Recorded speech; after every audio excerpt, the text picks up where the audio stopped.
at the top of the mat. Roll your shoulders back and bring your hands to your heart center. Lifting the right knee, travel that foot back, finding your crescent lunge. Extend the arms up and slowly bring that back knee down, almost touching your mat. Draw your lower belly in and up to make sure you don't put stress on your lower back.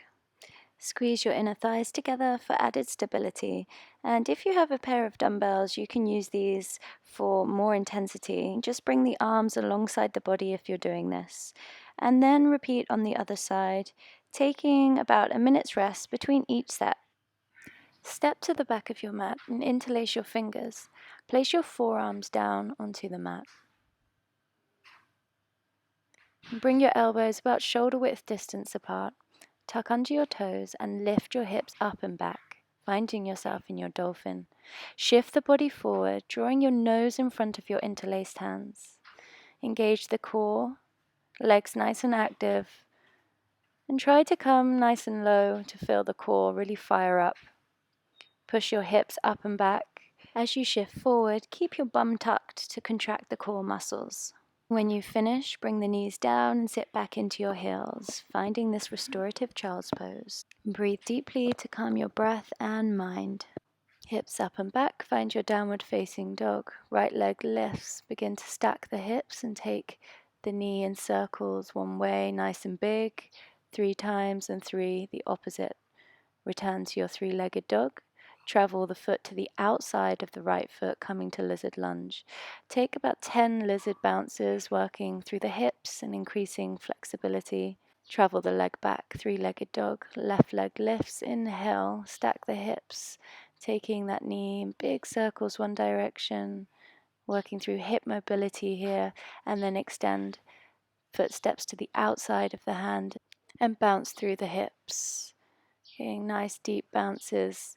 Send that leg back, 3-legged dog, step it back to the outside of the hand, followed by the right foot.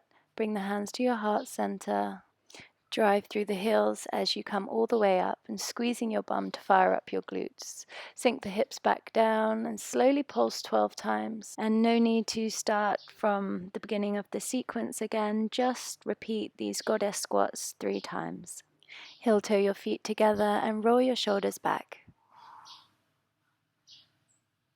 Using 2 yoga blocks or stack books, and they work just as well. Set the blocks behind and either side of your hips. Grip the edges of the blocks and lift your hips as high as you can. Coming to a reverse tabletop pose. Make sure you stack your wrists under your shoulders and shoulders are rolled back. Bring your bum to your heels and push your hands into the blocks to recruit upper body strength and glide the bum back, coming to the heels on the feet. Repeat this motion 12 times, and on your 12th one, keep the bum lifted for 10 counts and try not to sink into your shoulders for this. Reverse tabletop gives a deep stretch to your upper body, including your shoulders, chest, abdomen, and the spine. Adding this pull through strengthens the wrists, core, and arms. And for added intensity, you can try without the blocks. Push into the blocks, lift the bum as high as you can, and hold for 10. Bring the soles of your feet together, inhale and exhale fold to stretch out your glutes, shoulders, and hips. Start by lying on your side and position your elbow under the shoulder and the forearm parallel to the short ends of your mat. Grip in with your fingers and don't dump into your shoulder. Keep pushing into your forearm away from the mat. Stack the feet and legs if possible, or you can bring the top foot in front for added stability. Shoulders, hips, and ankles in one straight line, and extend the top arm up. Make sure the core is engaged and twist through your center and bring your arm in the space between your elbow and hips. Follow your gaze with the moving arm. Repeat this for 12 times on both sides for 3 sets. Create a pillow for your head, pat out the feet and sway the hips. Lift the hips up and back, finding your child's pose for a well-deserved rest. Stand tall and roll your shoulders back. Hinge at the hips, sending your bum back, and then start to roll your tailbone under. Draw your lower belly in and up. Extend your arms up and lift your heels. Keeping the heels lifted and slowly move the hips up and down. Coming onto the tiptoes adds the element of balance and fires up the glutes and abs and legs more. And don't worry if you come onto the flats of your feet here. Practice coming onto the tiptoes when it feels safe. Then come to a flat back, stretching out your glutes and hamstrings, and add a wiggle to the legs if that feels good. Sit on your mat and find your sit bones, and you will feel the abdomen contract here to keep you stable if you're in the right position. Bring your knees towards your chest and legs at a 90-degree angle. Point your toes. Arms alongside the body and palms facing up. Start to lift the chest and lengthen through your spine. And try not to round the back here as this dumps weight into your back and doesn't engage the core muscles effectively. Lower down, but keep your shoulders, heads, and legs lifted off the mat. Engage the core and return to your Navasana, boat pose. Hold your low boat pose for about 10 counts. Bring the knees to the chest and have a gentle sway from side to side. Jump up and rejoice in your happiness. Oh yeah, you got it. To our cool down now, extend the legs forward, flex the feet. Sit tall through your spine and inhale as you extend the arms up. Draw the lower belly in towards the spine. As you hinge at the hips and extend the arms forward, exhale out of your nose. Repeat this motion 10 times, focusing on breath to movement. On the last one, try to keep your arms parallel to your legs and reach through the fingertips. Hold for the count of 10, keeping the breath calm and steady. Take a deep inhale and then exhale, fold deeply.